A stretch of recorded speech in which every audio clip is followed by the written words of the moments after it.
Coucou, c'est Mimi. Coucou, c'est Fab. Et bienvenue dans The Boys Club.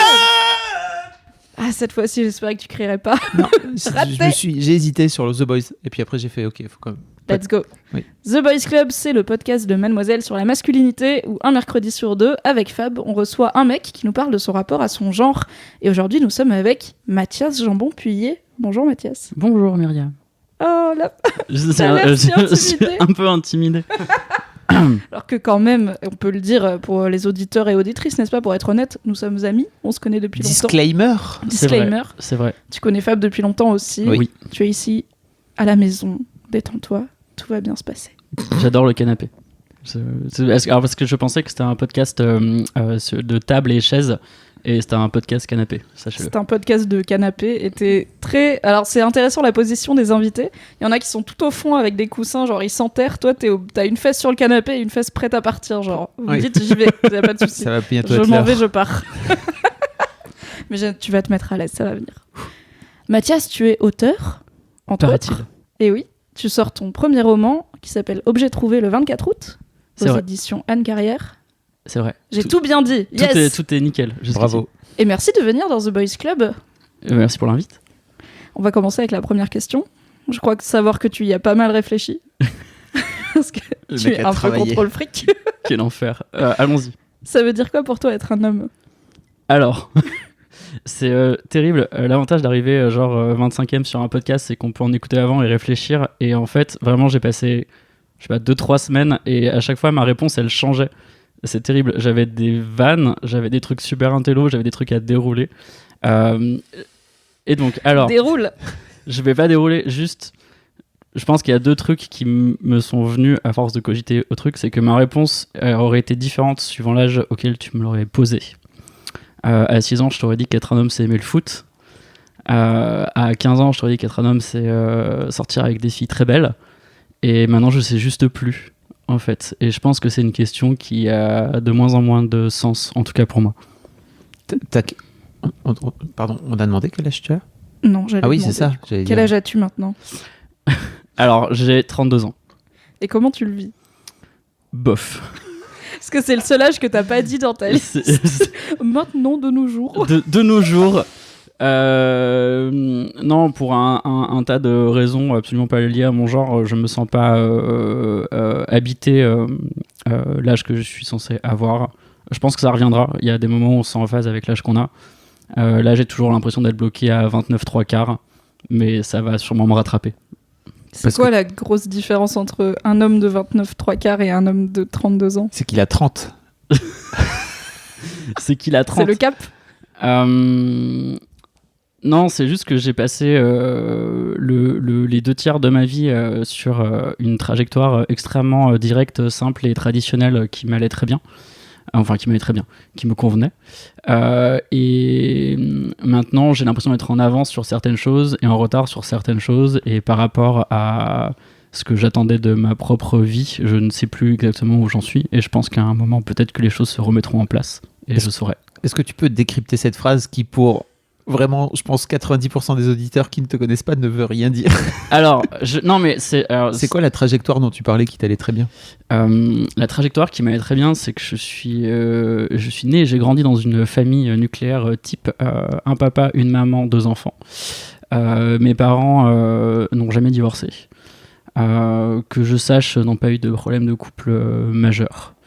J'ai rencontré au lycée une fille dont je suis tombé très très amoureux et avec qui j'avais des projets d'appartement et d'enfants, et je me voyais reproduire le schéma familial dans la joie et l'allégresse, loin des complications inhérentes à toutes les autres possibilités qui existent. Et un jour, la mécanique s'est enrayée pour des raisons tout à fait légitimes et concrètes. On s'est retrouvés sur des trajectoires différentes. Et je me suis du coup retrouvé expulsé de ce que j'avais intégré comme le plan. Parfois je sais où je vais, parfois je sais plus. En ce moment, je sais juste pas. Mais du coup, en fait, tu t'es retrouvé expulsé du plan de suivre ta trajectoire avec cette fille? Ouais.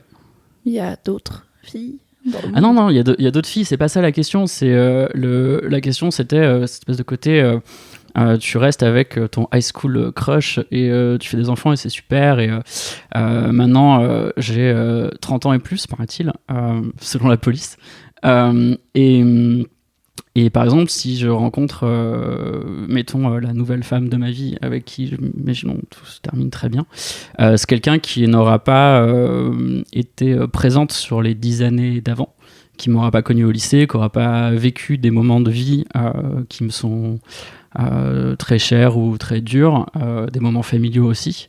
Et donc, c'est une part de ma vie qui a été donnée à cette personne et que je ne pourrais pas donner à quelqu'un d'autre. Et c'est difficile pour toi de l'accepter aujourd'hui, de te dire que t'auras pas... Enfin, la personne que tu rencontreras aujourd'hui, de fait, n'aura... Ou pas d'ailleurs, parce que peut-être que tu peux finir par te marier avec Mimi et que... finir heureux et heureux. Enfin, non, je veux dire... J'étais quand même pas là. En dehors de la vanne, est-ce que c'est dur pour toi de te dire aujourd'hui que tu dois faire le deuil de ça, justement ? Par moment, pour être très concret, j'ai enterré mon grand-père il y a 1 an. Et sur plein de niveaux, c'était un coup près. Mon grand-père était très très grand lecteur. Il avait une bibliothèque immense et même si ce que j'écris, je pense, ne lui aurait absolument pas parlé, j'aurais aimé qu'il voit ce livre. J'aurais aimé qu'il le lise, qu'il me dise que ça lui parle pas et qu'il comprend vraiment pas pourquoi j'avais ça. Mais c'est quelque chose qui n'est plus possible. Et ce grand-père avait rencontré ma petite amie de l'époque quelques mois avant son décès. Et sur le moment, je me suis dit, bon, au moins, elle aura rencontré mon grand-père et il y a ça. Et bon, elle est plus là, et donc la prochaine, il n'y aura pas ça. Et donc, il y a des moments comme ça où ça me rattrape. Et des moments où j'y pense pas. Et je pense qu'une fois de retour dans le bonheur conjugal ou avoisinant, je me poserai peut-être pas ces questions en ces termes. Mais il y a des moments de vie comme ça qu'on vit parfois seul ou plus avec les personnes avec qui on était et où tu te dis, bah, ça c'est fait. Une espèce de possibilité qui se ferme. On peut dire que tu as un rapport assez complexe à la mort et au temps qui passe. Sans déconner. Assez conflictuel. Tu triches un peu là, parce que c'est comme tu le connais déjà. Bah oui, mais bon, du coup, je peux guider l'interview, n'est-ce pas ? La meuf a pas le temps, quoi. Et donc, du coup, la mort... Ah oui, putain. C'est quoi ton rapport à la mort ? En fait, je pense que c'est même plus au-delà de la mort. J'ai un rapport extrêmement compliqué à tout ce qui se termine. Et à tout ce qui est perte d'informations ou de mémoire ou de choses comme ça. Je sais que j'ai transvasé mes conversations MSN d'ordinateur en ordinateur depuis 20 ans maintenant. J'ai eu le malheur d'en rouvrir une fois et j'ai eu envie de me jeter par la fenêtre tout de suite.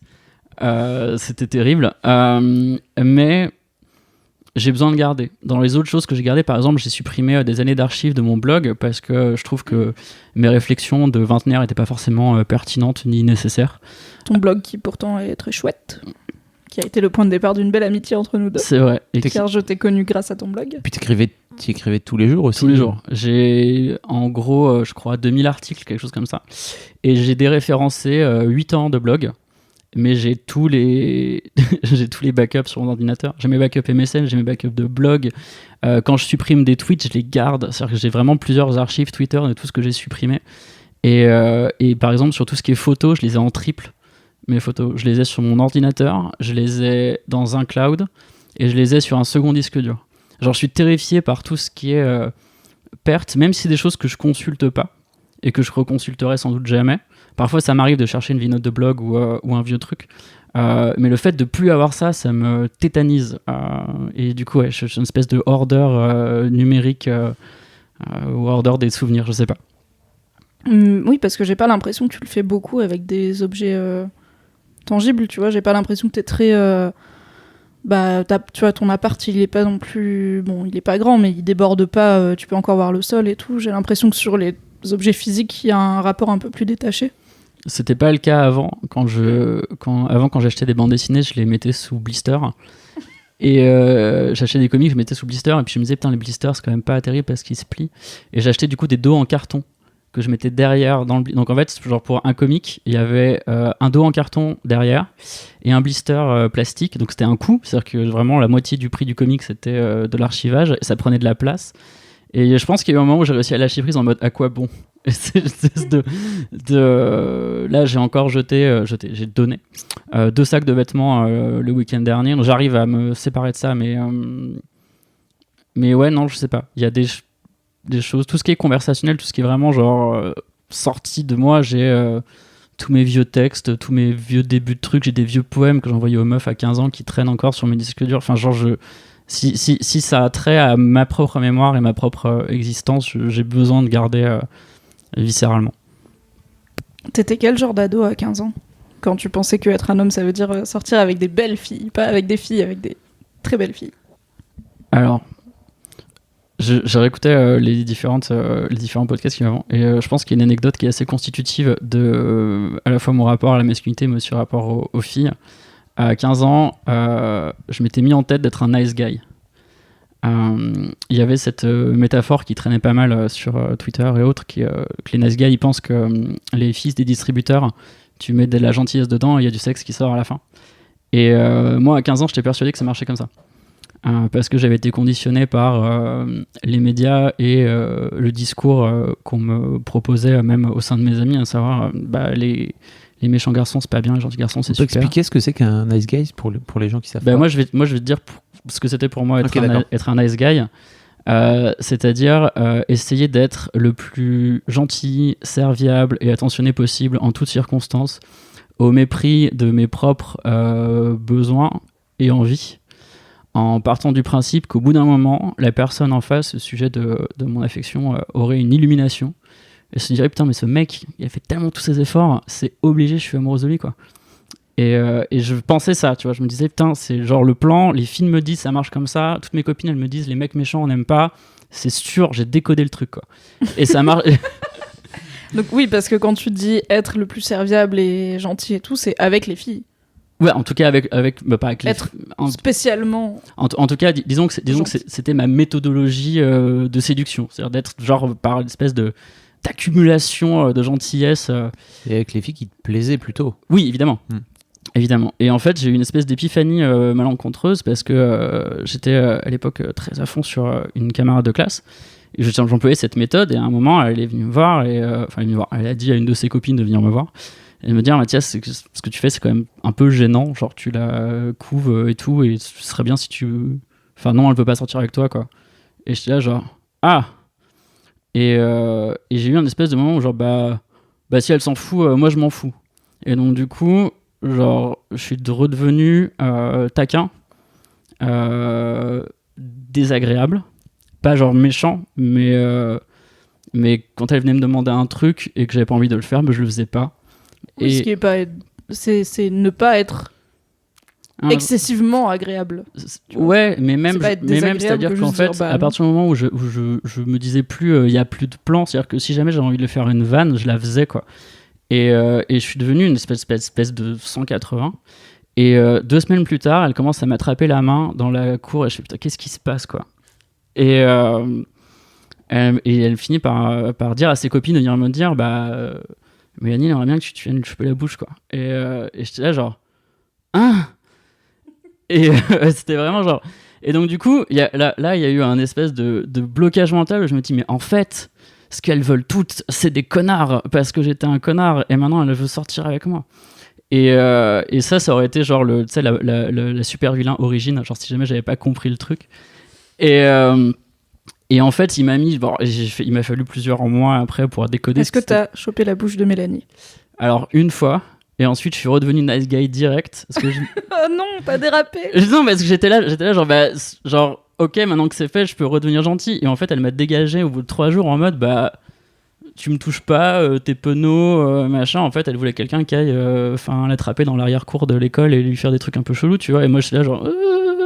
Est-ce que tu penses pas qu'elle voulait peut-être juste un mec qui sait ce qu'il veut, pas dans le sens si, en fait, donc je le prends tu vois en mode chasseur-cueilleur, mais juste pas un mec qui s'écrase, tu vois, juste un mec qui est lui-même et qui c'est ça en fait c'est ça le truc, c'est qu'au débtu me suis dit mais il faut être un connard, et en fait j'ai réalisé non, en fait il faut juste être genre moi et dire ce que je veux, genre et genre tu vois, tout le monde te dit sois toi-même et toi pendant longtemps tu penses qu'être toi-même c'est gentil, mais en fait être toi-même c'est juste être toi. Enfin c'est très bizarre en fait, parce que c'est le conseil qu'on te donne tout le temps, mais tu mets vraiment un moment avant de comprendre ce que ça veut dire. Et en fait être soi-même c'est parfois pas avoir envie, parfois être grognon, parfois pas avoir le temps, et dire ce qu'on veut concrètement. Et donc du coup ouais, à 15 ans j'étais un nice guy, et à 16 ans j'étais là genre ah putain c'est ça. Tu parles beaucoup de l'influence des films. Ouais. À quel point ça t'a martelé la tête? Comment t'as fait pour en sortir aussi, toi, de ton côté? En dehors de cette expérience malheureuse. En dehors de Mélanie. Mais non, mais qui ne sait pas ce qu'elle veut. Non, pour le coup, c'était une super expérience. Je l'ai recroisé des années plus tard et on en a un peu reparlé. Alors, pas super intellectuellement, parce qu'on avait 18-19 ans, mais. Non, en fait, je pense que je me suis construit par la fiction, déjà, parce que c'est ce que j'aime. Et c'est aussi que. En l'absence de discussion d'homme à homme sur comment on fait, etc., machin, on a tous ces trucs-là. Et tu vois. La fiction n'est pas réelle, elle te propose des clés qui sont pas forcément tenables en vrai, des situations qui n'existent pas vraiment. Et en fait, je pense que je me suis éduqué à la fiction parce que c'est aussi ce vers quoi je tends professionnellement. Essayer de comprendre pourquoi est-ce qu'on nous raconte ce qu'on nous raconte. Est-ce qu'on peut apprécier un trope, donc c'est un trope, c'est-à-dire un cliché ou une structure narrative traditionnelle, tout en sachant que ça n'existe pas. Parce que d'ailleurs, tout le tenant des comédies romantiques où tu sais que ce qui se passe n'est à la fois soit pas réel, soit extrêmement dérangeant, mais que tu apprécies à un niveau reptilien, genre ah ouais, ça marche, et je suis trop dedans. Et puis après, tu vois, en même temps, quand tu réfléchis, le gars qui a escaladé sa clôture et tout, c'est chaud. Mais, et donc, du coup, je pense que ouais, j'ai eu cette espèce d'éducation à la fiction qui m'a permis de prendre un peu de recul là-dessus. Comment ça, t'as eu cette éducation à la fiction? Tu l'as cherchée ou tu l'as reçue? Ou les deux? Un peu les deux, parce que j'ai eu la chance de grandir aux années 90, qui est, je pense, l'âge d'or des teen comédies, où on a eu tous les American Pie, on a eu des trucs plus ou moins heureux. Et c'était à la fois pour nous une espèce de semi-éducation sexuelle pré-internet. Je vais pas dire pré-internet. Ne mettez pas vos pénis dans des tartes aux pommes, s'il vous plaît. C'est ça. Le sucre et les muqueuses, c'est pas bon. Faites pas ça. Non, mais il y a cette scène dans American Pie où il y a un des persos, le personnage le moins intéressant, qui va avoir son premier rapport sexuel et il est vraiment traumatisé. Et son grand frère dit attends, j'ai trouvé un truc. Et il va à la bibliothèque et il y a un livre secret, qui est le livre sur comment bien faire l'amour. Et au-dedans, genre, il y a un tuto pour faire un cuni. Et le gars, il lit le truc et c'est genre waouh. Et après, il fait un cuni à sa meuf à la fin et la meuf fait genre waouh. Et tu sais, t'es là et tu regardes et tu te dis mais il est où le livre, quoi? Genre, il y a quoi? Et c'est vraiment ouais, on se construisait par ça. On se posait vaguement des questions entre nous les nuits de pleine lune quand on arrivait à en parler. Et du coup, ouais, tu finis par naviguer un peu ça, à la fois tes propres expériences, tu vois, parce que moi j'ai eu mes certitudes remises en place par ce que j'ai pu faire, les personnes que j'ai pu rencontrer, et indépendamment à ça, j'écrivais et j'essayais de comprendre pourquoi, est-ce que telle histoire me plaît pas, comment ça fonctionne, est-ce qu'un cliché est forcément vrai et vice-versa, et puis après tu tombes dans TV Trop et t'en sors jamais, mais... TV Trop, c'est le site qui référencie tous les clichés que tu sais pas qu'ils existent, mais au bout d'un moment tu te dis c'est marrant, ça fait 3 histoires que je lis où il y a le même truc, et tu vas sur TV Trop et il dit oui c'est tel truc, ça s'appelle comme ça, et d'ailleurs tu as plein d'autres trucs similaires, et c'est comme Wikipédia, c'est un engrenage dont tu ne sors jamais parce que c'est très intéressant et que c'est très bien fait. TV Trop, c'est une boîte de Lego. T'as littéralement toutes les pièces qui existent en fiction. Et si t'as besoin de comprendre, tu vas dans TV Trop. Et il y a une blague qui dit que si tu vas sur TV Trop, tu ressors pas avant plusieurs heures. Et c'est toujours ça. Je conseille, si vraiment vous voulez genre foutre en l'air une après-midi, cliquez sur un lien TV Trop. T'avais pas de pote avec qui parler de tout ça, justement? Ce que tu dis quand on en parlait un soir de pleine lune, alors masculin pas vraiment, on parlait pas vraiment de nana, parce qu'on était un peu les bandes de cassos à la super grave, quoi. On était 4-5 mecs, on était là genre alors on sait où on va, on sait juste pas par où ça passe, genre quel est le plan, on ne sait pas. Donc l'objectif c'est une fille. C'est pas forcément l'objectif, mais tu vois l'espèce de côté, on a un peu les hormones qui travaillent, on aimerait bien genre tenir quelqu'un par la main, à l'époque ça suffit pour être complètement moite du bout des doigts. Ouais, quand je dis une fille, je dis pas retourner une fille dans le garage à vélo et partir sans dire merci, mais juste donc en fait le truc c'est que je pouvais en parler avec mes potes, mais ils en savaient pas plus que moi, quoi. On n'était pas vraiment avancé, il y avait une espèce de côté mise en commun de ce qu'on sait, mais quand ce que tu sais c'est pas grand chose, tu vas pas bien loin. T'as les mecs autour de toi qui ont réussi à avoir une copine ou qui sont dans des trucs, ils te disent pas, tu vois, ils sont cette espèce de côté mystique, genre non, je peux pas vraiment dire, c'est du tact, tu vois, c'est du doigté, tu peux pas. Et t'es là genre ok, mais ça m'aide pas, mec. Et je fais quand t'auras l'âge, tu verras. Et t'es genre, quoi Et donc Mais t'as ils ça. ont pas forcément tort en soi. Alors, ils ont pas forcément. Est-ce que toi, si t'as un gamin de 15 ans qui vient te voir et qui te dit comment je fais pour avoir une copine, t'aurais genre Bah, j'ai raconté une méthode? l'histoire de Mélanie et je lui dirais d'arrêter de faire des fucking courbettes, quoi, et d'aller voir l'objet de son affection et lui dire écoute, j'aimerais vraiment qu'il se passe un truc entre nous, tu réfléchis, tu me dis, et voilà. Et en fait, quand j'en parlais aux filles, elles te donnaient aussi leur version qui était. En fait, les gens te disent jamais 100% de ce qu'il faudrait. Et c'est pareil pour moi. Alors pour moi, c'est un peu comme de la fiction. C'est que le discours que me tenaient mes amies filles de l'époque était plus proche d'un espèce d'idéal que d'un truc qui fonctionne vraiment. Et donc, on se retrouve. Parce qu'effectivement, quand une nana te dit putain, je suis sorti avec machin, c'était trop un connard, moi il me faut un mec gentil et machin, toi tu passes en mode nice guy direct parce que tu vois, genre 1 + 1 = 2, tu vois, logique de jeu vidéo. Putain, je veux un gars gentil, ok, super, bon, on va faire ça, quoi.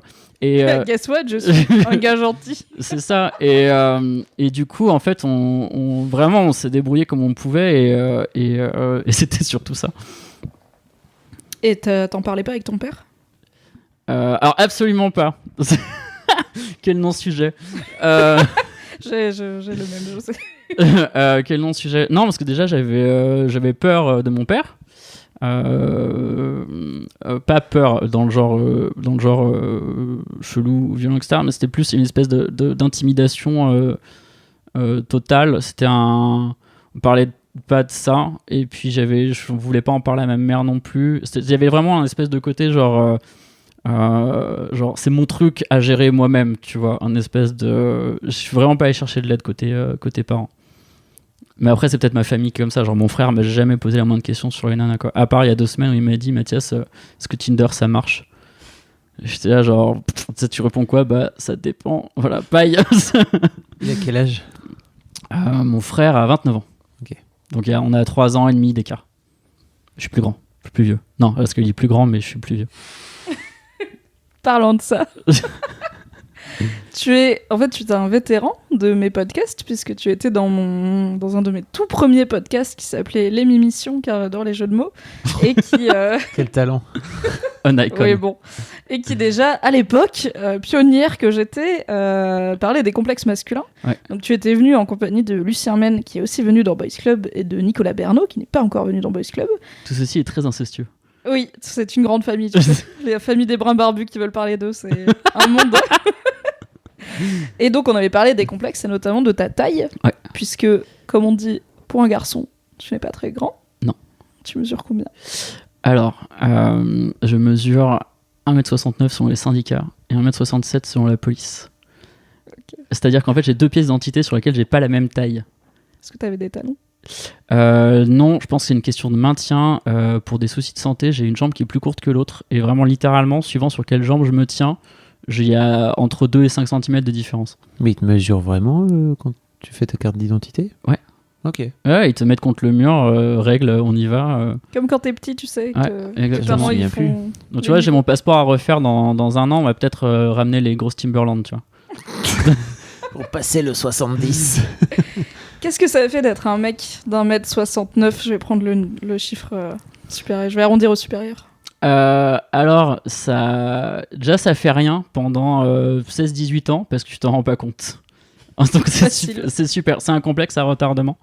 Ça démarre que quand tout le monde continue à pousser et pas toi. Et de toute façon, ta mère te dit c'est pas grave, tu vas les rattraper tous. À un moment, il y aura une espèce de poussée de croissance. Genre, ok, fine.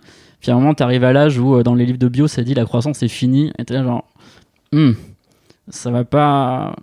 Alors, très très concrètement, dans la réalité véritable, je me suis déjà fait tège après un super rencard parce que j'étais trop petit. Genre, j'ai passé une super soirée avec une super fille. On a marché sur les quais, on a bu du coca. Et on s'est raccompagnés devant la porte et on s'est embrassés. J'étais sur la pointe des pieds parce qu'elle était très grande. Et le lendemain matin, je me suis réveillé, j'avais un texto qui avait été envoyé au milieu de la nuit qui était t'es adorable, c'est super, j'ai passé une super soirée, mais la taille, je peux vraiment pas. Point. Et donc ça, c'est quelque chose qui arrive dans la vie réelle.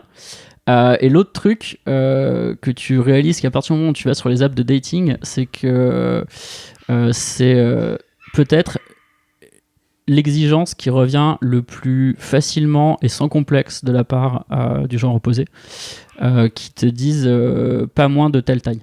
Genre, c'est dans leur bio, C'est dans leur bio.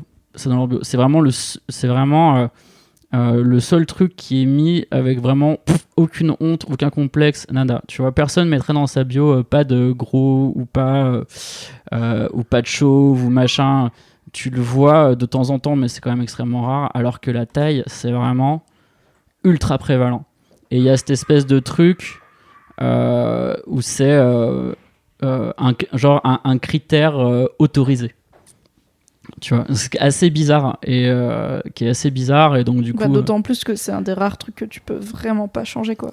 Non, alors j'ai des potes qui mettent des talonnettes en gelée à l'intérieur de leurs chaussures, genre Sarkozy style. Et on m'a conseillé ça. Genre j'ai des mecs qui me disent putain Mathias regarde, j'ai ça et tout. Le mec il enlève sa chaussure et il te montre il a un truc en... Alors là je mime un espèce de caoutchouc avec mes deux doigts et il me fait tu vois j'arrive à choper 2-3 cm comme ça en plus avec des bonnes derby 3-4 cm je prends quasiment 10 et tout et j'étais là genre wow. Et je me suis dit mais et j'ai hésité à un moment, j'étais sur Amazon le doigt sur le bouton commander et je me dis mais est-ce que si je rentre dans ce truc là genre est-ce que c'est pas un espèce de trou du lapin de l'enfer et donc je peux aller jusqu'au talonnette et advienne que pourra. Et est-ce que t'aurais préféré que la fille elle te dise pas que c'était ta taille le souci? Non, parce qu'au final, je préfère quand les gens sont honnêtes et ça nous a pas empêché de continuer à avoir des conversations sporadiquement par la suite. C'est juste que je pense que sur d'autres critères physiques, elle l'aurait pas dit en frontal ou elle aurait trouvé une autre façon de. Mais après, j'ai aussi des aventures avec des filles très très grandes, donc. Oui, parce que toi, c'est pas un blocage pour toi le fait que les filles soient parfois beaucoup plus grandes que toi. Non, aucun. Limite, j'aime bien. Je trouve que les physicalités différentes de la mienne sont toujours intéressantes. Je suis là, genre, quel est cet être vivant qui n'est pas du tout composé comme moi? Ça me fascine. Et donc, ouais, quelqu'un de très grand, j'aime bien. Et à ton avis, pourquoi les filles ont pas honte, ou en tout cas ne reculent pas devant le fait de mettre sur leur truc Tinder pas moins de telle taille, ou alors de t'envoyer dans la gueule désolé, t'es trop petit, quoi? Bah, je sais. Alors, je pense qu'il y a le côté un peu irrémédiable du truc, tu vois. À la limite, un mec qui est un peu chubby, tu te dis peut-être qu'il y a moi, tu vois, on va commencer à le mettre au sport, je sais pas quoi.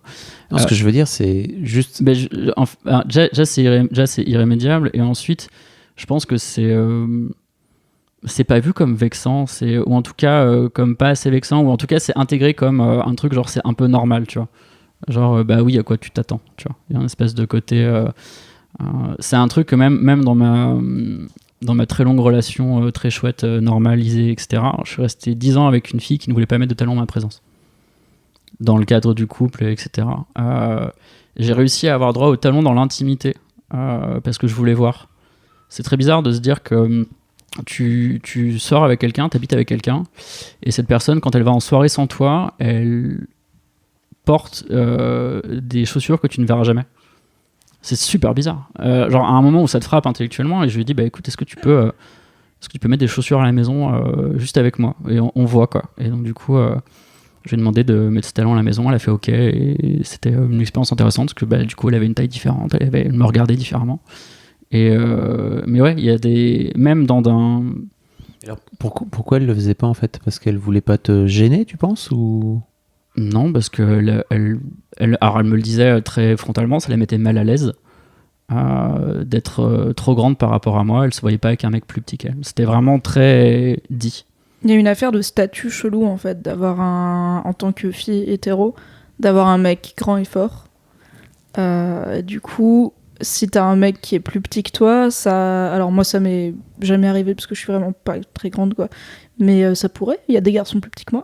Et il y a un côté où ça inverse les rôles dans l'esprit des gens. Et où d'un coup, on considère plus ton mec pareil que quand il est plus grand. Je sais pas si c'est clair, mais on le considère un peu comme... D'un coup, on imagine que c'est toi qui portes la culotte ou tu vois, des choses comme ça dans le couple. Alors c'est aussi con de se dire il est plus grand, donc c'est lui qui est un peu dominant, que de se dire il est plus petit, donc forcément il s'est un peu marché dessus, mais c'est une réalité. Après, je trouve ça dommage qu'en 10 ans, elle ait pas réussi à... Je peux comprendre qu'au tout début, tu vois, en plus vous étiez jeune et tout... T'es un peu plus dans le regard des autres et tout, mais c'est un peu dommage qu'en 10 ans, elle n'ait pas passé le cap de et au pire, si j'envoyais tout le monde niquer leur race et que je portais les talons parce que j'aime bien et mon mec aime bien, tu vois. Non, ça c'est pas...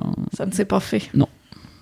Et en fait, on a beaucoup parlé de ton rapport aux filles, de c'est quoi de faire ta taille avec les filles, mais c'est quoi ton rapport aux autres mecs? Notamment avec le fait qu'au bout d'un moment, ils ont tous poussé et pas toi, t'as arrêté plus vite. Est-ce qu'au collège, t'étais plus grand que... Non, pas du tout. J'ai toujours été... en fait, j'ai suivi tout le monde et juste je me suis arrêté avant eux. Je me suis arrêté avant eux. Et mon rapport, tu veux dire physiquement par rapport aux autres garçons physiquement ou pas, hein, ce qui devient. Non, parce que c'est extrêmement vaste, du coup. Il n'y a aucune question précise dans ce podcast. C'est le concept. C'est le concept. Mon rapport aux autres garçons, je sais pas, j'ai eu des très très bons meilleurs amis à l'époque primaire, collège, on s'est un peu perdu de vue. J'ai eu d'autres potes au lycée, on s'est un peu perdu de vue. C'est un peu des cycles, mais un peu comme tout le monde. Certains avec qui on pouvait parler de masculinité, de filles, de choses comme ça. D'autres avec qui c'était... ma mère appelle ça les taiseux. Voilà, genre mon frère est un taiseux. Moi pas. Et du coup, j'avais des amis taiseux et des amis moins taiseux. Et j'ai jamais... Il y a juste une ou deux fois où j'avais des amis par rapport aux qui... qu'en fait, j'étais parfois très proche d'hommes qui correspondaient plus au canon de beauté que moi. Donc j'avais des espèces de complexes d'infériorité un peu mal digérés. Mais sinon, j'ai jamais vraiment trop eu de soucis. Après, je pense qu'il y a un sujet qui est peut-être un peu intéressant... sur les autres hommes, c'est quand je me suis mis à faire de la boxe il y a quelques années, et où je pense que j'ai jamais autant touché d'hommes qu'à la boxe, à la fois dans des rapports de violence parce qu'on se tape dessus, mais aussi des rapports de tendresse, puisque généralement quand un combat de boxe en amateur se passe bien, tu finis dans les bras l'un de l'autre avec un côté un peu épuisé, j'allais dire repu, mais on rentre dans un le câlin viril. C'est ça, et du coup je trouvais ça super intéressant en fait de pouvoir éprouver vraiment au sens tu fais l'épreuve du corps de quelqu'un d'autre, de est-ce qu'il est dur, est-ce qu'il est mou, quelle taille il fait, quelle taille tu fais par rapport à ce corps là. J'ai fait peut-être 150 séances de boxe. J'ai dû avoir une 50aine de partenaires différents, une dizaine de filles et 40 garçons. Je simplifie. Mais du coup, j'ai jamais été confronté à autant de corps différents, autant de corps d'hommes, avec leur odeur, leur mouvement et leur force contre moi aussi. Je trouve que c'était une expérience fascinante, qui me manque un peu depuis que j'ai plus le temps d'y aller. Et pourquoi t'as arrêté ? Le travail ? Ouais, j'étais rattrapé par la vie. C'est un peu... j'ai fini le boulot hier à 10h du soir, donc j'étais là genre à quel moment tu fais de la boxe. Mais c'est vraiment quelque chose, je pense que je me serais senti beaucoup mieux dans mon corps et dans ma masculinité et dans plein de choses si j'avais fait de la boxe beaucoup plus tôt. Je pense que si c'est un truc que je pouvais remonter le temps, je dirais en moins de 15 ans, va te prendre des pains dans la gueule quoi. Et vraiment ça construit. Comment déjà mon corps a changé avec la boxe. J'ai indépendamment du fait qu'effectivement ça te permet de rentrer dans des canons de beauté qui sont un peu plus tradis, je commence à avoir des épaules et des bras que j'avais pas avant. Mes copines, quand elles me tapaient la bise, elles étaient là un peu à tripoter les biceps pour voir où ça en était. C'est un truc qui m'était pas arrivé pendant 25 ans. Genre qu'est-ce que vous faites? Et tu rigoles parce que tu l'as fait. Oui. À chaque fois que je te voyais pendant un an, j'étais là, oh là là, les épaules. Car je suis la pire personne.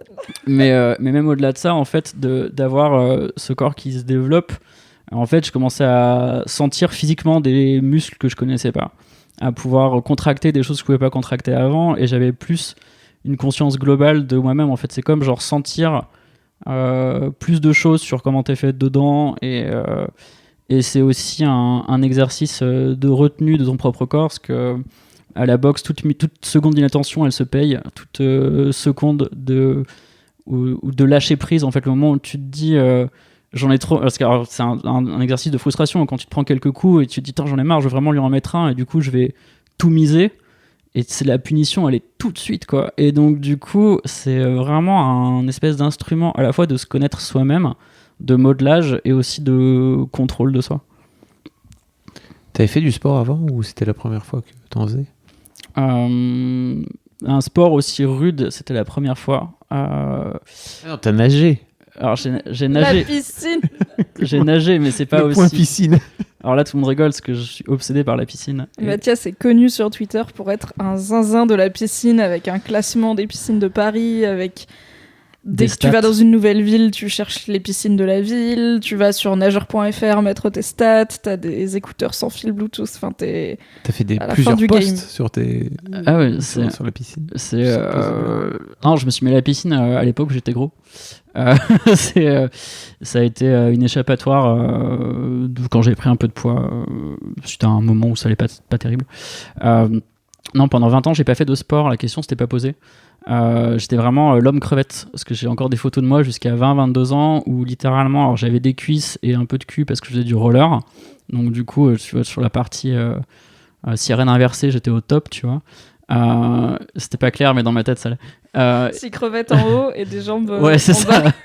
Et en fait, en haut, j'avais pas d'épaule, j'avais pas de bras, j'avais un espèce de fond de ventre Nutella, tu vois. C'est même pas genre, c'était même pas de chubby, genre juste il y a un truc qui est physiquement là, quoi.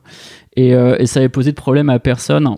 J'étais genre tout allait bien et non, le sport, c'est pareil, c'est partie des trucs que j'ai découvert trop tard parce qu'en fait, pendant 20 ans, ma mère me dit quoi que tu fasses, faut que tu ailles au sport. Donc du coup j'ai fait genre 10 sports différents dans lesquels j'étais nul tous les ans pendant 10 ans, c'était la souffrance. C'est genre pourquoi on peut faire ça, je comprends pas les mecs qui veulent ensuite mettre des pornos dans les vestiaires. Quoi ? Hein?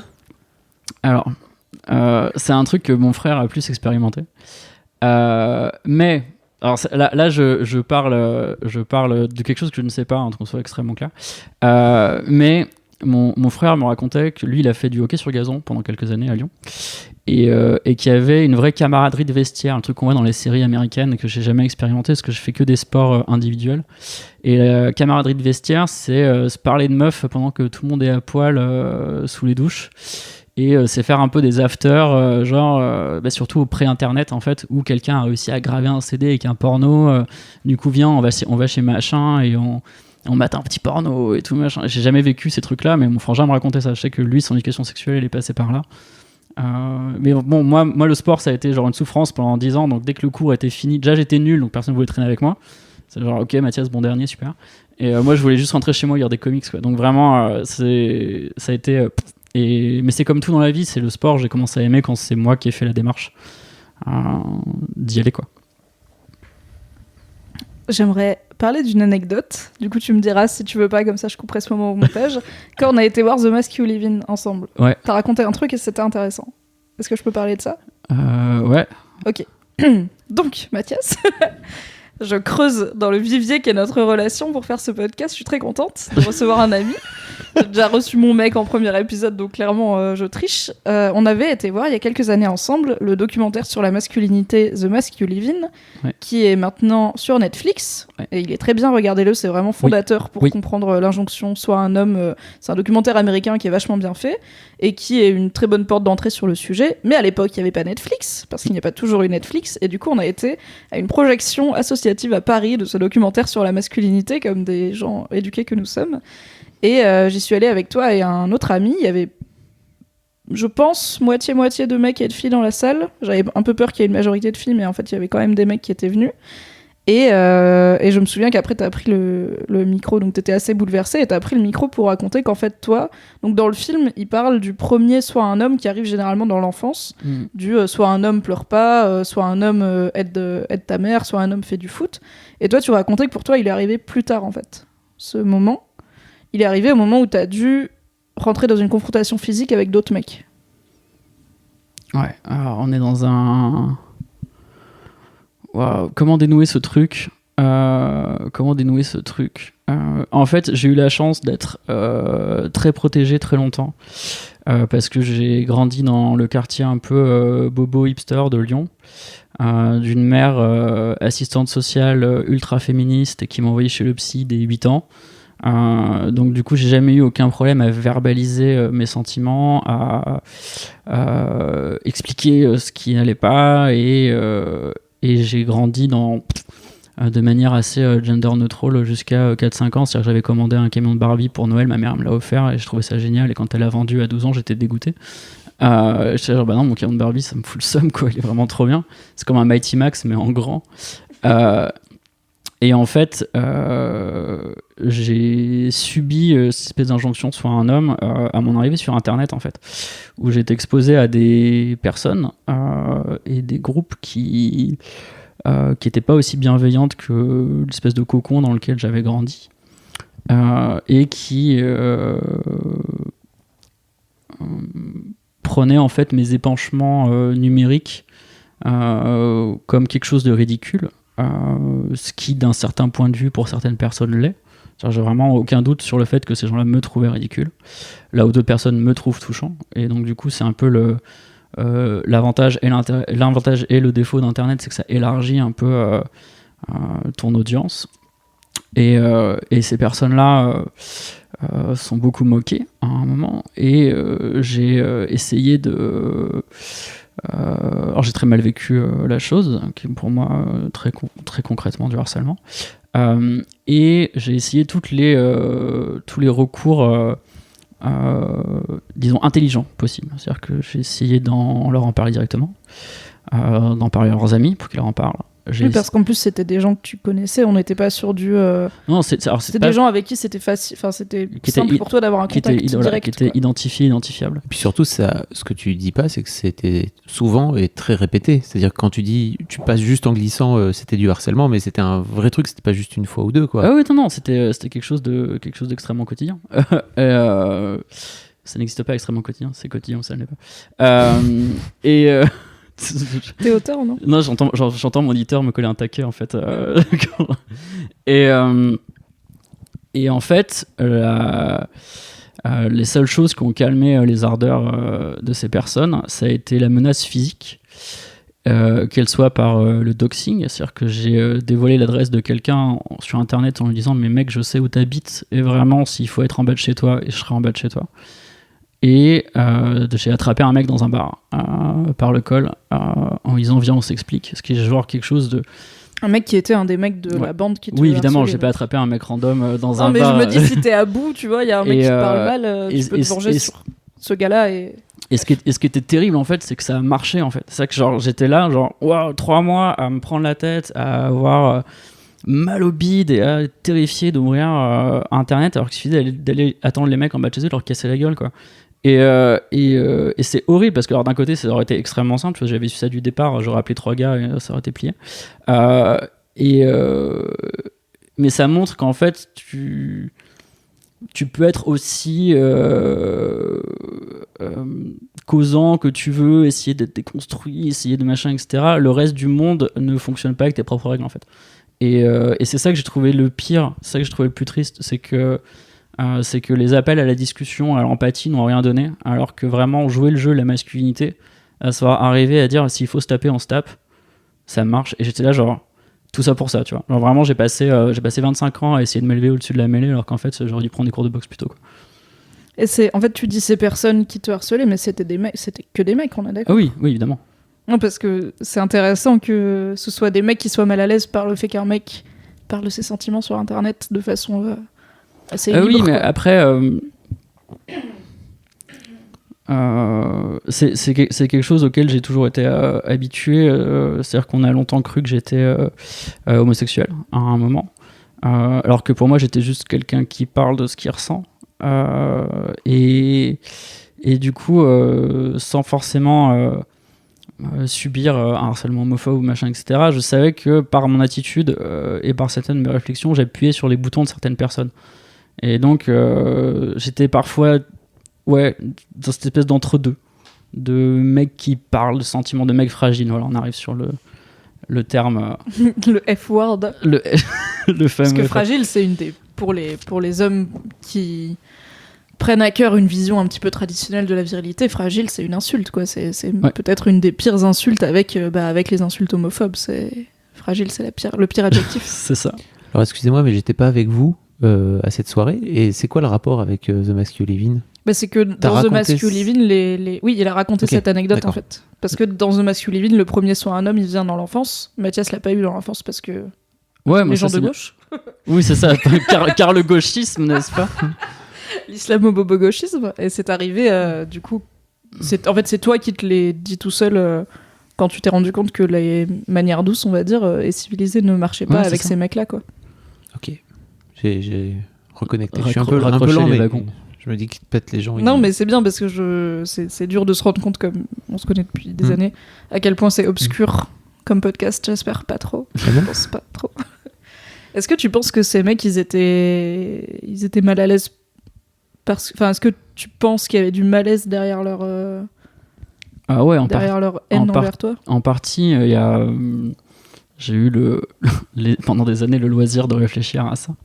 En fait, j'avais discuté avec l'un d'entre eux qui me disait que ma sensibilité et ma volonté de raconter ce qui pouvait m'animer était en fait une tactique de baise. C'est-à-dire qu'en fait, la théorie, c'était que je faisais semblant d'être sensible pour mettre des nanas dans mon lit. Et que donc, du coup, ma malhonnêteté devait être punie. Par ces hommes-là qui étaient du coup investis d'une mission divine. Qui savaient la vérité. Et en fait, un peu des chevaliers blancs, finalement. Ouais. Et en fait, c'est juste qu'il s'agissait de personnes pour qui mon comportement n'était pas décodable autrement que par la stratégie. C'est-à-dire, cet homme ne peut pas dire ce qu'il dit ou faire ce qu'il fait si ce n'est pas par calcul. Et donc, du coup, cet homme vit dans une espèce d'hypocrisie totale. Et, il faut le dénoncer. Il faut le dénoncer. Ok. c'est mon analyse du truc. Oui, et puis c'est celle que le mec lui-même t'a donnée, quoi. C'est ça. Est-ce que tu t'as enfin, le français. Est-ce que t'as eu de nouveau des contacts avec certains de ces mecs-là depuis... en fait, c'était il y a plusieurs années, ce truc. C'était il y a 10 ans. Non, c'est à 5-6 ans. 5-6 ans. Il y en a qui ont une espèce d'illumination woke et qui maintenant tweetent féminisme toute la journée. Je trouve ça génial. Il y en a un ou deux qui ont fait un espèce de semi-mea culpa. Pas à moi, mais un peu global. Et il y en a qui, je pense, n'ont jamais saisi la portée de ce à quoi ils participaient. Et notamment, l'homme qui organisait la soirée The Mask You Live In était quelqu'un qui était proche de ces mecs-là. Et qui était quelqu'un qui avait fait sans contribuer au harcèlement, il s'était fendu de quelques tweets pour se foutre de ma gueule, plus sur le côté meute. Et donc il contribuait au harcèlement. Exactement. Et ce mec-là, je pense, n'a pas fait le lien avec le fait que je sois dans la salle et qui j'étais. Je pense qu'il a complètement... Donc en fait, quand t'as raconté ton histoire, tu penses que lui, il s'est pas dit... Non. C'est le gars qui est sensible pour pécho. À aucun moment. Parce que ce mec-là, il a fait 3 tweets. C'est quoi 3 tweets il y a 6 ans, tu vois, dans la tête du mec. Oui, bien sûr. Qui maintenant est ultra actif et militant et gauchiste, etc. Et donc, je pense que si j'allais le confronter, on pourrait sûrement avoir une conversation très intéressante. Mais c'était une soirée très bizarre, en fait. Une soirée organisée par un mec qui avait été odieux à une époque et modérée par des nanas dont on sentait un peu que le fait d'avoir une parole masculine dans ce truc-là était mine de rien pas ultra bienvenu. Et donc c'était vraiment une soirée étrange à plein de niveaux. Comment ça, pas bienvenu parce que je sais que plusieurs personnes avaient pris la parole, dont je pense pas que t'étais le seul mec, mais c'était clairement moins simple pour les mecs de prendre la parole que pour les meufs. Pas parce que on leur donnait pas le micro, mais spontanément il y avait moins de mains levées. Parce qu'en fait, c'est quelque chose d'assez... je m'étais juré que j'avais pas parlé de ça. C'était...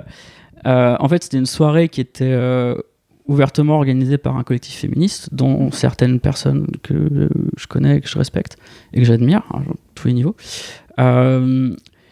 Et c'était très bizarre d'avoir du coup une soirée avec pour thème la masculinité, mais organisée par des femmes, et qui du coup était peut-être pas hyper équipé à recevoir une parole masculine à ce moment-là. Il y avait un espèce de côté genre on a ce docu, c'est super, on a cette espèce de recul intellectuel sur les garçons, et là soudain il y a un mec qui débarque, qui est au micro, qui a tout ce passif dont ils n'ont pas forcément conscience, qui a 2 doigts de chialer, et je me rappelle avoir une réponse très sèche et détachée d'une nana qui n'était pas prête à ça. Et je pense que c'est effectivement quelque chose sur lequel on manque d'outils, qui est le féminisme va aller questionner les garçons sur leur masculinité, et du coup les garçons répondent, mais après on fait quoi. Et Alors c'est complètement un processus en cours et je dis pas que j'ai les solutions, etc. Mais je sentais qu'effectivement le dispositif était pas 100% préparé à ce que moi j'avais à l'intérieur, qui était chamboulé et qui était venu dégueuler sur la scène comme ça à ce moment-là. C'était il y a quelques années, non ? Ouais. Bah, c'était avant Netflix, donc c'était il y a quelques années. Oui, c'est ça. Mais il n'y a pas beaucoup plus d'espace de parole masculine équipé, entre guillemets. Enfin, je suis une meuf qui fait un podcast sur la masculinité, tu vois, ça reste un sujet qui, pour l'instant, en France, est pas mal...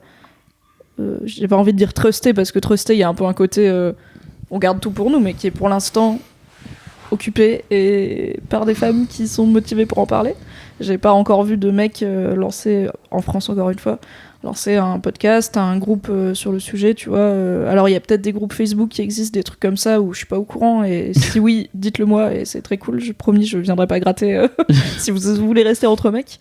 Mais même sans parler de soirées non mixtes entre mecs, mais juste effectivement, il y a un... Et d'ailleurs, les personnes qui ont fait le documentaire The Masculine sont des femmes aussi, qui en avaient fait un aussi sur la féminité.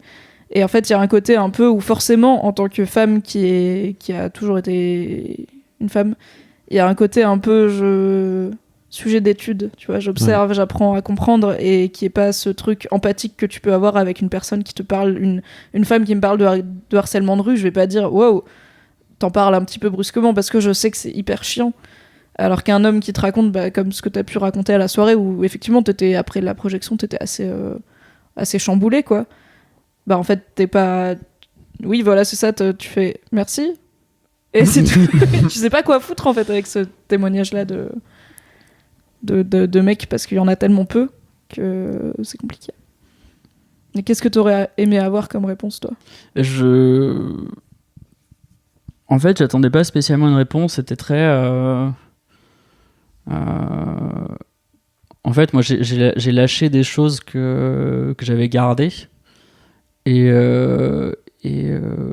j'attendais pas une réponse type ou autre. Je sais pas ce que j'attendais, tu vois. Je pense que l'idéal aurait été ce que t'as fait toi, à savoir ce que t'as vomi sur scène, je l'ai pris entre mes mains et c'est un peu dégueu, mais je vois que c'est là, et tu me tapes sur l'épaule, ensuite on va manger et faire autre chose, tu vois. Peut-être genre juste... parfois j'ai pas besoin de clé ou de réponse, j'ai juste besoin que tu dises ok j'ai vu, tu vois, c'est genre un ok vu mais en gentil. Oui. Tu vois. J'ai un sujet, tu le connais, c'est la bite. Du coup, comment va ta bite ? Alors car nous approchons de la fin de ce passionnant podcast. Écoute, ça va, ça va, ça va. C'était un long ça va. Non, alors en fait, ma bite et moi on a mis les choses au clair assez rapidement pendant ma prime jeunesse, après genre quelques années de c'est chelou, genre comment fonctionnes-tu, que veux-tu. Maintenant on s'entend plutôt bien, on est dans une relation stable et sereine, et globalement ma bite est de bons conseils. Je pense que si j'ai un truc à dire sur ma bite, c'est ça, c'est que mon sexe il sait les choses avant moi. Quoi ? C'est Dis-moi tout. Alors j'ai un naturel, non. J'essaye d'être quelqu'un d'assez bienveillant et de positif, et parfois j'ai un peu un côté jusqu'au boutiste, par exemple dans mes relations, où genre je veux que ça marche, etc. Et en fait mon corps me dit des choses même quand mon cerveau veut pas. Et c'est-à-dire que par exemple je suis sujet à l'impuissance quand ça va pas dans le couple. Et même quand moi intellectuellement je me dis fais l'effort de genre tu peux passer une bonne soirée avec ta meuf et ça va être super et dans quelques semaines tout ira bien, mon corps est là genre non, genre mec non, et je peux pas forcer le truc. C'est vraiment alors je sais qu'il y a des mecs qui peuvent, ils sont genre sur commande ou mécaniquement, et quand je dis c'est ça, c'est que moi je peux me mentir à moi-même, mais mon sexe peut pas. Il est vraiment... Tu peux pas mentir à ta bite. En fait, ouais, c'est ça. Je peux pas lui dire fais le taf ou fais pas le taf. Et inversement, c'est-à-dire qu'il y a des ouais. Mais c'est pas vraiment ta bite, c'est plutôt ton cerveau, non ? C'est ton inconscient. Désolé de... Mais non, parce qu'en fait, c'est... Non, mais je sais pas mon cerveau, parce que par exemple, mon cerveau veut qu'il se passe un truc et veut qu'on passe une bonne soirée et ne veut pas avoir cette conversation terrible que je repousse depuis quelques semaines. et mon corps va dire non. Et genre vraiment non. Et donc On va pas te donner une activité là pour vous occuper. ouais, c'est ça, c'est genre mais moi j'ai check out il y a longtemps, gars. Moi je sais que la relation elle est dead, ou je sais que ça va pas, ou je sais que machin. Et donc du coup non, mon cerveau il essaie de forcer le truc et mon corps veut pas. Donc en fait c'est pour ça que mon corps a toujours un temps d'avance sur moi, notamment en détecteur de soucis, tu vois. C'est un espèce de baromètre. Je pense que c'est la première fois de ma vie que j'entends un mec parler avec légèreté du fait que parfois il bande pas alors qu'il est avec une fille, et en parler même limite comme d'un truc positif de c'est un peu mon bas de signal, tu vois, de si je bande pas en fait vraiment pendant des années ça a été une espèce d'angoisse terrible, et j'étais là genre waouh. Et en fait j'en parle parce que dans la majorité du temps genre tout va très bien, il y a pas de souci. Et juste il y a des gens, enfin voilà, moi quand ça veut pas, et généralement ça veut dire un truc, et j'ai mis longtemps avant d'accepter d'écouter ça et de pas forcer, et justement pour moi c'est devenu avec le temps un signal intéressant, mais dans 95% des cas les gens savent pas qu'il y a ça parce que tout va bien. Mais je pense, alors peut-être que je dis une connerie, mais je me dis que l'impuissance, c'est sans doute un truc qui est relativement peu physique, en fait. Dans mon cas, elle est à 0%. Voilà, c'est plutôt... Ça se passe après, moi, je peux pas parler tronche. pour les autres, mais dans mon cas, c'est vraiment 100% dans la tête, quoi. Et c'est même pas dans la tête, c'est dans la tête que je contrôle pas. C'est genre, il y a aucun recours, quoi. Vraiment, on a tout essayé... c'était... Non, mais... Ok, j'ai envie de faire un buddy movie entre toi et ta bite. Vous avez des réunions de crise dans les chiottes où t'es là, vas-y mec, putain, laisse-moi 10 minutes. Et lui, il est mais là, non, mais par exemple, genre, j'ai cette image terrible qui me vient à chaque fois parce que c'est quelque chose qui panique vachement ma partenaire. Tu vois, c'est genre, est-ce que c'est ma faute, machin, etc. Et il y a cette espèce de truc parfois frénétique où la meuf se dit, bah, tu sais, pendant toute la vie, on dit aux meufs, ouais, de toute façon, les mecs, c'est mécanique et tout. Et la nana, vraiment, limite, tu vois, elle crache entre les mains, elle fait, allez, on y va. Et j'ai vraiment l'impression de cette espèce de tondeuse à gazon qu'on essaie de démarrer. Et je suis là, genre, tout est extrêmement gênant et tu peux pas lui dire qu'il faut arrêter, que ça sert à rien parce qu'elle est déjà, genre, au bout de. Genre, j'essaye quoi. Qu'elle allait le tu faire. vois, et tu peux pas dire, genre, let it go, tu vois, genre reste sur ta planche, je coule, y a pas de souce. Et. C'est très putain. Je sais pas pourquoi je suis allé jusque. Mais tu vois, mais c'est terrible, je reviens toujours à la fiction. Je reviens à mes films, je reviens à mes trucs. Mais non, ça arrive pas souvent, mais j'ai mis du temps à accepter que c'était un signal de quelque chose, et maintenant, généralement, c'est toujours un plutôt bon signal. Enfin, pas pour la relation, mais pour ma compréhension de la relation. Ok. Merci pour cette contribution rare. Et, oui, tout à fait. Sur la bite dans le Boys Club, quoi. Comment on redémarre? Est-ce qu'on tire sur la tondeuse à gazon? On va redémarrer avec. On n'a plus que 2 trucs. Ok. Le premier, donc le dernier, ce sera le modèle masculin. Ouais. Là, tu connais le deal. L'autre truc dont je voulais te parler, puisque tu as ton premier roman qui sort. Oh my god! Il s'appelle Objet trouvé. Il est trop bien. Je l'ai lu car je suis privilégiée et vraiment, il est très très bien. Et en fait, c'est un bouquin qui parle d'une certaine façon de masculinité. Ouais. Et c'est écrit sur la 4e de couverture. Ouais. Et tu as dû te battre pour que ce soit écrit sur la 4e de couverture. Ouais, ça a été quelque chose de clivant avec mon éditeur. En fait, c'est un roman sur un homme qui se détache de ses apparats d'homme pour devenir quelque chose de plus neutre, pas féminin, mais vraiment plus neutre. Et c'est vraiment un homme en déconstruction au sens total du terme, pas juste genre je déconstruis, je suis woke, machin, mais c'est vraiment genre je ne suis plus ce qu'on attend de moi en tant qu'homme. Et pour moi c'est un des thèmes du livre, et comme on a un petit paragraphe sur la 4e couverture où on parle des thèmes, j'ai dit ce serait bien qu'on mette masculinité.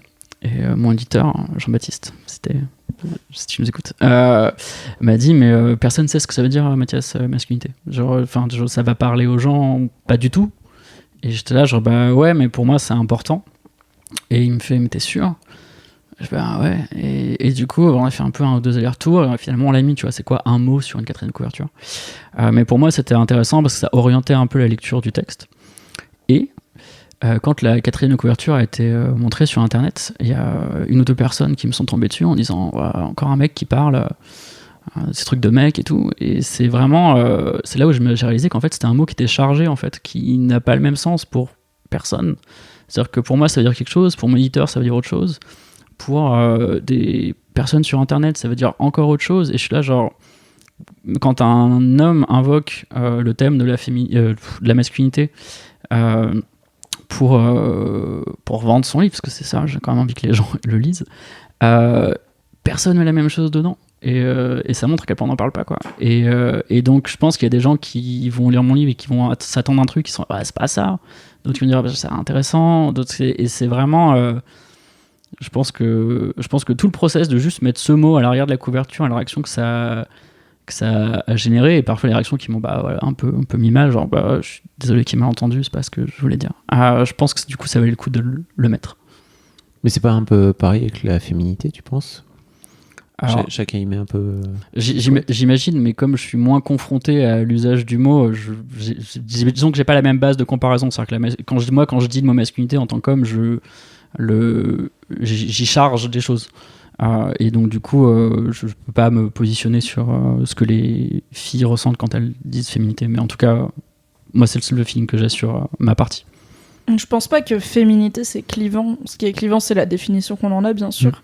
Mais tu vois, je pense que si une femme écrit son premier roman et qu'elle veut mettre à l'arrière une exploration de la féminité, son éditeur il va dire banco madran. Mais ça vend, tu vois. Ouais. Parce que je pense que c'est plutôt en fait ta situation, Mathias, c'est plutôt comparable à féminisme. Est-ce que je mets un livre féministe derrière mon roman ? Ah mais attends, les gens ils vont croire que il va y avoir des gens qui vont juste lire ça et dire encore un livre de féminisme, machin. De féminazie. De féminazie. Bien sûr. Ou là pareil, encore un mec qui... Enfin moi du coup Mathias m'a envoyé le tweet de la personne qui disait encore un mec qui parle de sa masculinité et j'étais là mais où ils sont où tous les mecs qui en parlent ? Genre comme si c'était on n'en peut plus les gars. En fait les mecs qui parlent, il y en a beaucoup. Mais les mecs qui parlent. Notamment des mecs qui écrivent des romans, il y en a beaucoup aussi. Mais les mecs qui parlent de masculinité, de leur masculinité ou du thème en général. Eh ben, ils sont pas. Bon, Mathias et qu'ils revendiquent aussi. Et Michel Houellebecq. Et encore Michel Houellebecq, je pense qu'il met pas masculinité, tu vois. Non, il le met la place de l'homme. C'est un peu tradit quand même, Michel Houellebecq. Il le met pas, mais en même temps, je trouve que. Alors on peut parler littérature 2 minutes, mais l'extension de Manuel la Lutte, le premier livre de Houellebecq, je pense que c'est le livre qui a préfiguré les incels et 4chan, etc. de tout. C'est un livre qui est publié, je crois, il y a 15-20 ans. Il y a des gens dans les commentaires, c'est pas ça. On a que des gens gentils dans nos commentaires, Mathias. Non, mais en fait, j'ai un peu honte parce que tu vois, en tant qu'auteur, je devrais savoir la date de publi de Houellebecq. De Houellebecq. Mais Mathias est névrosé, il a des idées de qu'est-ce qu'il faut faire quand on est auteur et voilà. En fait, fondamentalement, c'est un livre qui postule du fait que maintenant que la classe moyenne existe et que tout le monde a un frigo, la seule chose qui différencie les classes maintenant, c'est est-ce que tu kennes une meuf bonne ou pas. Et donc du coup, c'est l'histoire d'un mec qui va prendre un mec un peu plus faible d'esprit et lui dire mais gars, tu niques pas des meufs bonnes, tu n'es pas un homme. Et je pense que tu devrais te venger en tuant une meuf bonne parce que c'est ta seule façon de réaffirmer ta domination masculine. Et donc du coup, le mec à la fin est sur une plage, il voit une nana canon, il sort un couteau et il la plante. Voilà. Spoiler Houellebecq, il y a 15-20 ans. Désolé. Et c'est un livre qui, pour moi, il y a 90% des névroses masculines modernes dedans. Genre tu lis ce truc-là et tu vois genre toutes les fusillades aux US, tu vois tous les forums ultra toxiques, etc. Et ça, c'était avant tout ça, quoi. Et alors, indépendamment de ce qu'on peut penser sur Houellebecq maintenant, genre, le mec avait capté un truc avant tout le monde et il l'a mis sur un bouquin et tu lis ça et tu piges tout. Et alors, c'est une vision horrible. Je pense même que le livre, en tout cas de le Houellebecq de cette époque-là, était plus critique sur ce type de discours. Il n'était pas encore crispé, radicalisé comme il peut l'être maintenant. Et que du coup, il y avait quand même une certaine condamnation de ces modes de pensée. Mais tout en disant, les gars, vraiment, il y a plein de mecs qui pensent ça. Et moi, j'ai lu ce truc-là à l'époque et je me suis retrouvé sur le cul. Non pas que je le pense, mais parce que je reconnaissais plein de potes dedans, je reconnaissais plein de conversations que j'avais eues et j'étais là genre « Waouh !» Et je pense que c'est un bouquin qu'on a loupé à l'époque, mais qui disait déjà tout. Trop hâte de faire un boys club avec Michel Houellebecq. Michel, si tu nous écoutes. On peut pas cloper dans le bureau, Michel. Faudra vapoter. J'ai donc une dernière question pour toi, Mathias. Est-ce que tu as une idée d'homme réel ou fictif qui représente une vision de la masculinité positive à tes yeux ? Oui, car tu y réfléchis depuis si longtemps. Est-ce que tu as eu du mal à trouver en vrai ? Alors j'ai eu un peu du mal à trouver parce que en fait j'essaie de trouver quelque chose d'un peu plus intelligent que juste un beau gosse sympa respectueux. Tu connais Spider-Man ? Vieux Parce que tu es un énorme fan de Spider-Man. C'est vrai. C'est vrai. Le plus gros fan de Spider-Man que je connais personnellement en France. Et bah écoute. Je me suis dit peut-être qu'il va dire Spider-Man. Non, c'est pas Spider-Man. Alors, je peux en dire une ennemie. Tu peux en dire autant que tu veux. Alors, une assez rapide. J'ai regardé une super vidéo qui montrait justement les teen comedies des années 90 et qui disait qu'American Pie était un film en fait ultra toxique.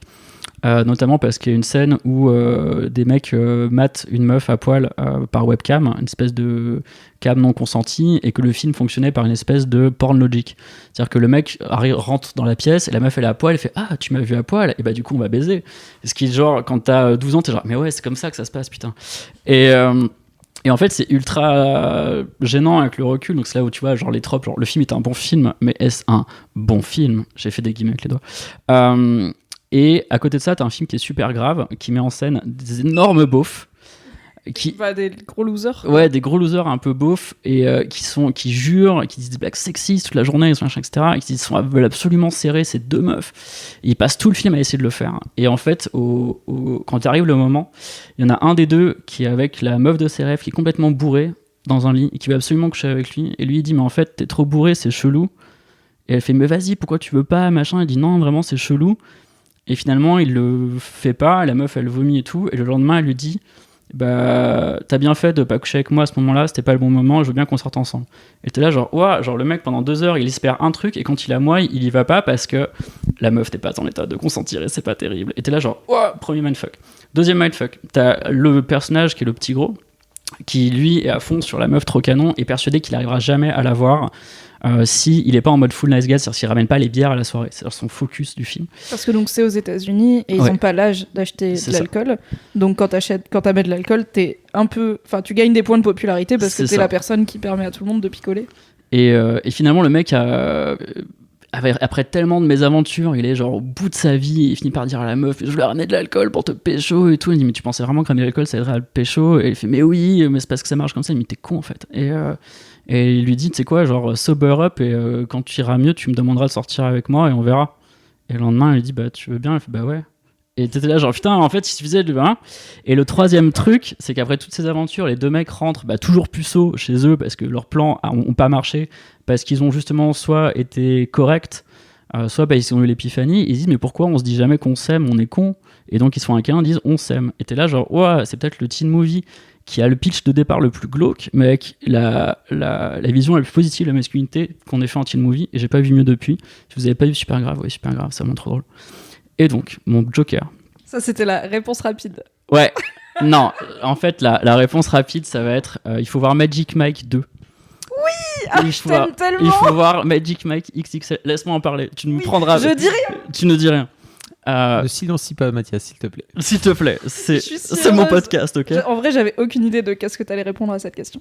Alors j'ai beaucoup réfléchi. Et en fait, Magic Mike 2, c'est le mieux. En fait, Magic Mike 1, c'est un film sur un mec qui fait du striptease et sa meuf qui lui dit t'es quand même un peu un bolos, un mec qui fait du striptease et qui est en même temps en train de se faire arnaqué par son patron qui est peut-être machin et tout. C'est une structure assez classique. Tu dis bon bah c'est marrant parce qu'il y a Channing Tatum qui fait du strip quoi.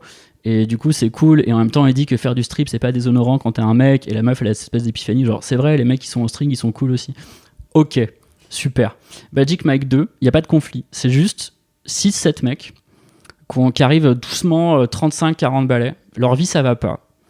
Et c'est vraiment genre ils ont tous des problèmes différents, j'ai pas de thunes, ou avec ma meuf c'est compliqué, etc. Et ils se disent en fait on va faire une dernière tournée de strip. Et ils partent ensemble faire un buddy movie entre mecs en slibard, et ils se rappellent en fait à la fois c'est quoi l'amitié virile, pourquoi est-ce qu'ils ont jamais été aussi heureux que quand ils dansent. Ils finissent par avouer tous pourquoi ils vont mal. T'as vraiment tous les mecs qui pleurent à un moment ou à un autre dans le film en disant ouais genre je m'en sors pas financièrement, c'est la merde, ou genre avec mes mômes ça va pas, et genre moi je suis malade, etc. Ils ont vraiment tout le monde chiale, tout le monde en slip et tout le monde chiale. Et il y a cette espèce de truc où ils finissent par croiser Donald Glover à un moment, ils ont une réflexion sur pourquoi est-ce qu'ils sont strippers et pourquoi c'est bien. Ils disent parce qu'en fait on apporte genre de l'amour aux gens, et il a vraiment cette espèce de côté genre je me mets en string et les meufs elles passent un bon moment, et je suis un performeur et je suis un entertainer et c'est génial. Et du coup c'est à la fois une célébration d'une masculinité différente, à savoir je me mets en string avec de l'huile sur le corps et je me trémousse par terre, et en fait c'est cool. Et en même temps, il y a ce côté, on est tous des gros fragiles, la vie c'est compliqué. Et t'es là, tu regardes ça et tu fais, ouah, c'est peut-être le film le plus bienveillant sur les hommes que j'ai jamais vu de ma vie. Et qui est à la fois bienveillant sur les hommes, mais aussi dans le partage de ce que c'est que la masculinité auprès des femmes. Genre, voilà tout ce qu'on peut donner. C'est un film qui est d'une générosité incroyable. Il faut vraiment le voir, et il faut le voir plein de fois, et après il faut le voir avec des gens qui l'ont pas vu. Avec vos potes mecs. Oui. Et comme ça, après, vous en parlez et peut-être vous pleurez. En slip. Et je trouve que Magic Mike, c'est un très bon critère des mecs qui veulent critiquer le féminisme mais qui n'ont pas trop creusé. C'est qu'ils disent oui, les féministes, elles luttent contre l'objectification, machin, mais elles disent rien sur Magic Mike. Et je suis là, en vrai, vous avez pas vu Magic Mike parce que c'est un truc de gonzesse, donc déjà, c'est votre problème. Et si vous aviez vu Magic Mike, vous sauriez que c'est vraiment pas le point, enfin le propos du film, c'est pas il y a Channing Tatum qui est beau gosse en slip, c'est juste genre un décor pour que les gens aillent voir le film, quoi. Mais en vrai, c'est limite un film sur les classes sociales et c'est incroyable. Il faut et vraiment... Bourdieu et l'amitié virile. Mais que le 2 ou le... Non, le 1 aussi. Le 1 aussi, mais le 1 a une structure plus traditionnelle de film, okay. avec un méchant, un couple qui marche pas, alors que le 2 est vraiment c'est un buddy movie de mecs en string. Tu le vends bien. Tu devrais faire J'espère. Moi, je veux juste que les gens, tu vois, ils me disent putain, j'ai écouté ton podcast, j'ai vu Magic Mike, mais waouh. Un autre film chelou que je vous conseille, si jamais vous avez 1h15 à tuer, c'est Vincent n'a pas d'écailles. Et c'est l'histoire d'un mec qui est ouvrier dans le sud et qui a un super pouvoir, qui est que quand il est mouillé, il est ultra fort. Donc c'est-à-dire que son kiff, c'est qu'il vit près d'un lac, parce que dans le lac, il fonce comme un hors-de-bord, quoi, dans le lac, et il est ouvrier du bâtiment, et quand il y a un truc trop lourd à porter, bah, en fait, il se vide un bidon de flotte sur la tête, et il lève des trucs, et un jour, il va avouer son secret à une fille, et c'est très simple. Je pense que c'est le film super-héros le plus low-key que vous verrez jamais de votre vie. Low-key, genre pas Loki de Marvel, mais genre c'est calme. Et il n'y a pas des enjeux, il n'y a pas New York qui explose. Non, le seul enjeu, c'est faut pas que les gens ils découvrent que j'ai un pouvoir parce qu'après ils me regarderont mal. Oh. Voilà, mais s'il y a de l'eau et des hommes, n'hésitez pas à m'envoyer. Oh, tu vas avoir tellement de DM.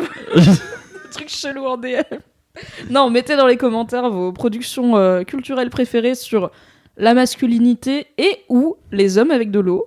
Comme la pluie, ça marche. La pluie, ça marche. La pluie, vraiment ça compte. tout type d'humidité. Et là, ça va devenir chelou. Mettez-le dans les commentaires. Et Mathias se fera un plaisir d'aller prendre des notes et de vous donner ses avis. I guess. Je m'engage pour toi. Merci beaucoup, Mathias. Merci. D'être venu dans The Boys Club. Ce fut un plaisir. Merci à vous.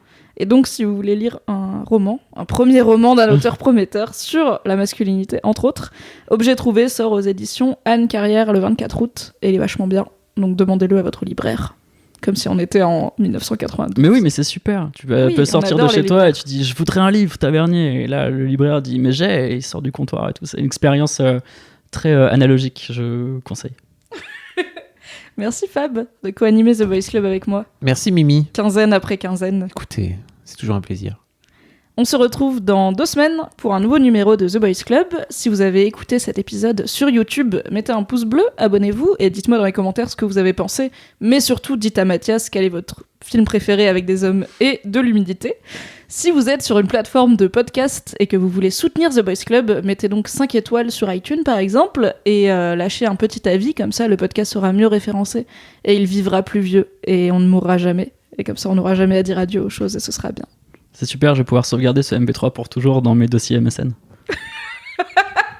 Bisous. Prenez soin de vous. Salut. Bye.